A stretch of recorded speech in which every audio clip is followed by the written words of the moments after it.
Keep always this dim corner for me, that I may sit while the green hour glides, a proud pavine of time. For I am no longer in the city accursed, where time is horsed on the white gelding Death, his spurs rusted with blood. There is a corner of the United States which he has overlooked. It lies in New Orleans, between Canal Street and Espalande Avenue, the Mississippi for its base. Thence it reaches northward to a most curious desert land, where is a cemetery lovely beyond dreams. Its walls low and whitewashed, within which straggles a wilderness of strange and fantastic tombs, and hard by is that great city of brothels, which is so cynically mirthful and able. As Felician Rops wrote, or was it Edmond de Haco? La prostitution et l'amant sont frères et sœurs, les fils de Dieu. At least the poet of La Legende des Sexes was right, and the psychoanalysis after him, in identifying the mother with the tomb. This, then, is only the beginning and end of things, this quartier macabre, beyond the north rampart with the Mississippi on the other side. It is like the space between, our life which flows and fertilizes as it flows, muddy and malarious as it may be, to empty itself into the warm bosom of the Gulf Stream, which, in our allegory, we may call the life of God. But our business is with the heart of things. We must go beyond the crude phenomena of nature if we are to dwell in the spirit. Art is the soul of life, and the old Absinthe house is the heart and soul of the old quarter of New Orleans. For here was the headquarters of no common man, no less than a real pirate, of Captain Lafitte, who not only robbed his neighbors but defended them against invasion. Here, too, sat Henry Clay, who lived and died to give his name to a cigar. Outside this house no man remembers much more of him than that. But here, authentic and, as I imagine, indignant, his ghost stalks grimly. Here, too, are marble basins hollowed and hallowed by the drippings of the water which creates by baptism the new spirit of absinthe. I am only sipping the second glass of that fascinating but subtle poison whose ravages eat men's heart and brain that I have ever tasted in my life. And as I am not an American anxious for quick action, I am not surprised and disappointed that I do not drop dead upon the spot. But I can taste souls without the aid of absinthe, and besides, this is magic of absinthe. The spirit of the house has entered into it. It is an elixir, the masterpiece of an old alchemist, no common wine. And so, as I talk with the patron concerning the vanity of things, I perceive the secret at the heart of God himself. This, that, everything, even the vilest thing, is so unutterably lovely that it is worthy of the devotion of a God for all eternity. What other excuse could he give man for making him? In substance, that is my answer to King Solomon. The barrier between divine and human things is frail but inviolable. The artist and the bourgeois are only divided by a point of view. A hair divided the false and the true. I am watching the opalescence of my absinthe, and it leads me to ponder upon a certain very curious mystery, persistent in legend. We may call it the mystery of the rainbow. Originally in the fantastic but significant legend of the Hebrews, the rainbow is mentioned as the sign of salvation. The world has been purified by water and was ready for the revelation of wine. God would never again destroy his work, but ultimately seal its perfection by a baptism of fire. Now, in this analogue also falls the coat of many colors which was made for Joseph, a legend which was regarded as so important that it was subsequently borrowed for the romance of Jesus. The veil of the temple, too, was of many colors. We find further east that the Manipura Kakra, the lotus of the city of jewels, which is an important center in Hindu anatomy, and apparently identical with the solar plexus, is the central point of the nervous system of the human body, dividing the sacred from the profane, the lower from the higher. In Western mysticism, once more we learn that the middle grade initiation is called Hodos Chameleonis, the path of the chameleon. There is here evidently an allusion to this same mystery. We also learn that the middle stage in alchemy is when the liquor becomes opalescent. Finally, we note among the visions of the saints one called the Universal Peacock, in which the totality is perceived thus royally apparelled. Would it were possible to assemble in this place the cohorts of quotation! For indeed they are beautiful with banners flashing their myriad rays from cottern and habergeon, gay and gallant in the light of that sun which knows no fall from zenith of high noon. Yet I must needs already have written so much to make clear one pitiful conceit. Can it be that in the opalescence of absinthe is some occult link with the mystery of the rainbow? For undoubtedly one does indefiably and subtly insinuate the drinker in the secret chamber of beauty, does kindle his thoughts to rapture, adjust his point of view to that of the artists, at least to that degree of which he is originally capable. Weave for his fancy a gala dress of stuff as many-colored as the mind of Aphrodite. O beauty! Long did I love thee, long did I pursue thee, thee elusive, thee intangible. And lo, thou enfoldest me by night and day in the arms of gracious, of luxurious, of shimmering silence.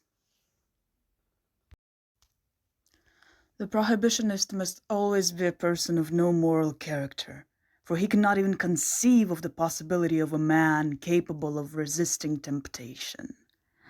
Still more, he is so obsessed, like the savage, by the fear of the unknown, that he regards alcohol as a fetish, necessarily alluring and tyrannical. With this ignorance of human nature goes an ever grosser ignorance of the divine nature. He does not understand that the universe has only one possible purpose, that the business of life being happily completed by the production of the necessities and luxuries incidental to comfort, the residuum of human energy needs an outlet. The surplus of will must find issue in the elevation of the individual towards the Godhead. And the method of such elevation is by religion, love, and art. These three things are indissolubly bound up with wine, for they are species of intoxication. Yet against all these things we find the prohibitionist, logically enough. It is true that he usually pretends to admit religion as a proper pursuit for humanity. But what a religion! He has removed from it every element of ecstasy or even of devotion. In his hands it has become cold, fanatical, cruel and stupid, a thing merciless and formal, without sympathy or humanity. Love and art he rejects altogether. For him the only meaning of love is a mechanical, hardly even physiological process necessary for the perpetuation of the human race. But why perpetuate it? Art is for him the parasite and pimp of love.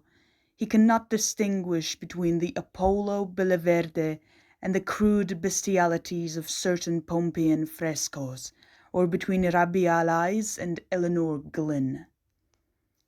What then is his ideal of human life? One cannot say. So crass a creature can have no true ideal. There have been ascetic philosophers, but the prohibitionist would be as offended by their doctrine as by ours, which indeed are not so dissimilar as appears. Wage slavery and boredom seem to complete his outlook on the world.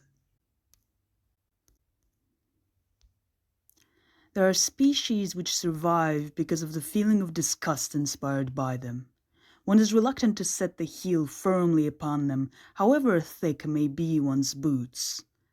But when they are recognized as utterly noxious to humanity, the more so that they ape its form, then courage must be found, or rather nausea must be swallowed. May God send us a Saint George. It is notorious that all genius is accompanied by vice. Almost always this takes the form of sexual extravagance. It is to be observed that deficiency, as in the cases of Carlyle and Ruskin, is to be reckoned as extravagance. At least the word abnormalcy will fit all cases. Farther, we see that in a very large number of great men there has also been indulgence in drink or drugs. There are whole periods when practically every great man has been thus marked, and these periods are those during which the heroic spirit has died out of their nation, and the bourgeois is apparently triumphant. In this case, the cause is evidently the horror of life induced in the artist by the contemplation of his surroundings. He must find another world, no matter at what cost. Consider the end of the 18th century. In France, the men of genius are made, so to speak, possible by the Revolution. In England, under Castlereagh, we find Blake lost to humanity and mysticism, Shelley and Byron exiles, Coleridge taking refuge in opium, Keats sinking under the weight of circumstance, Wordsworth forced to sell his soul, while the enemy, in the persons of Southey and Moore, triumphantly holds sway. The poetically similar period in France is 1850 to 1870.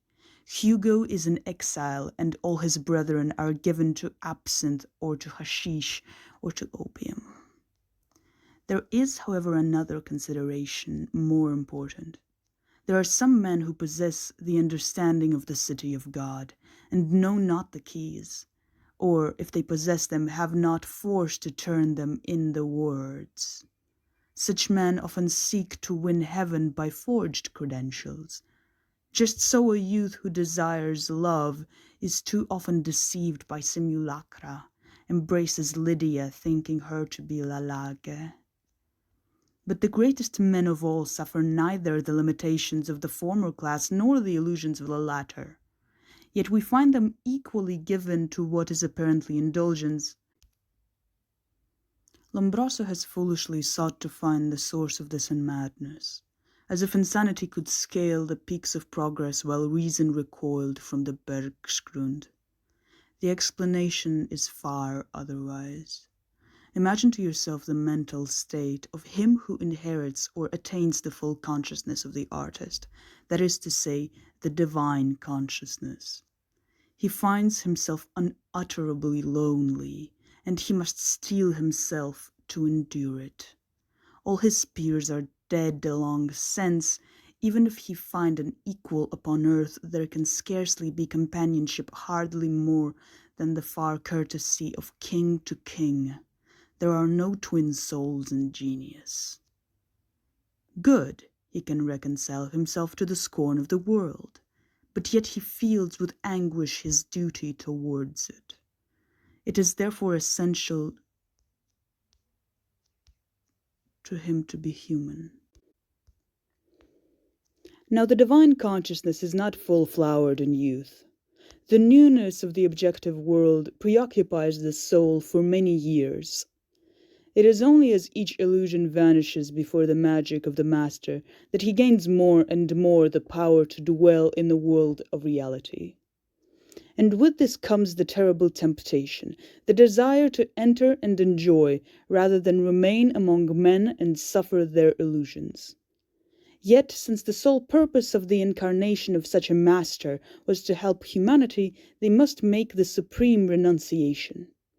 It is the problem of the dreadful bridge of Islam, al-Sirak. The razor edge will cut the unwary foot, yet it must be trodden firmly, or the traveller will fall into the abyss. I dare not sit in the old Absinthe house forever, wrapped in the ineffable delight of the beatific vision. I must write this essay that men thereby come at last to understand true things. But the operation of the creative Godhead is not enough. Art is itself too near the reality which must be renounced for a season. Therefore his work is also part of his temptation. The genius feels himself slipping constantly heavenward. The gravitation of eternity draws him. He is like a ship torn by the tempest from the harbour where the master must needs take on new passengers to the happy isles. So he must throw out anchors, and the only holding is the mire. Thus, in order to maintain the equilibrium of sanity, the artist is obliged to seek fellowship with the grossest of mankind. Like Lord Dunsey or Augustus John today, or the Teniers of old, he may love to sit in taverns where sailors frequent, or he may wander the country with gypsies, or he may form liaisons with the vilest men and women. Edward Fitzgerald would see an illiterate fisherman and spend weeks in his company. Verlaine made associates of Rimbaud and Bibi la Purée. Shakespeare consorted with the Earls of Pembroke and Southampton. Marlowe was actually killed during a brawl in a low tavern. And when we consider the sex relation, it is hard to mention a genius who had a wife or mistress of even tolerable good character. If he had one, he would be sure to neglect her for a vampire or a shrew. A good woman is too near that heaven of reality which he is sworn to renounce. And this, I suppose, is why I am interested in the woman who has come to sit at the nearest table. Let us find out her story. Let us try to see with the eyes of her soul.